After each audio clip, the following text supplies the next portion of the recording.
নাঙ্গলকোটে যুগান্তরের ২৬তম প্রতিষ্ঠাবার্ষিকী উদযাপন। গৌরবময় ২৬ বছর পালিত হল দৈনিক যুগান্তরের প্রতিষ্ঠাবার্ষিকী।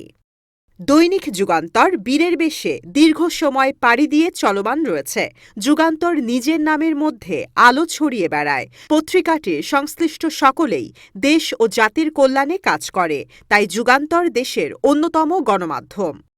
সোমবার বিকেলে কুমিল্লার নাঙ্গলকোট উপজেলা মিনি হলরুমে যুগান্তরের প্রতিষ্ঠাবার্ষিকী ও রজত জয়ন্তী উৎসব অনুষ্ঠানে প্রধান অতিথির বক্তব্যে এসব কথা বলেন নাঙ্গলকোট উপজেলা নির্বাহী কর্মকর্তা মোহাম্মদ আলামিন সরকার ও প্রধান বক্তা নাঙ্গলকোট থানার ওসি এ.কে. ফজলুল হক।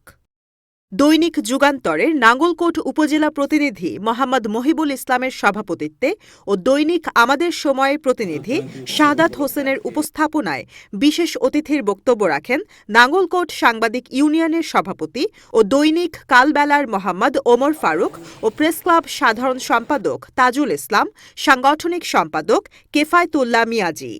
এ সময় উপস্থিত ছিলেন নাঙ্গলকোট সাংবাদিক ইউনিয়ন সেক্রেটারি হুমায়ুন কবির, প্রচার সম্পাদক ও আলোর দিশারির প্রতিনিধি রিয়াজ উদ্দিন তানভীর, দৈনিক সমকাল প্রতিনিধি সাইফুল ইসলাম, দৈনিক দিনকাল প্রতিনিধি শাফায়েতুল্লাহ মিয়াজি, ব্যবসায়ী সাইফুল ইসলাম প্রমুখ।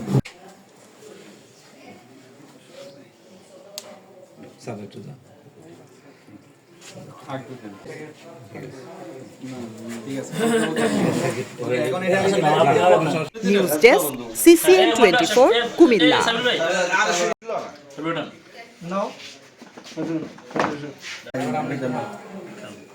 এবার হাত লো।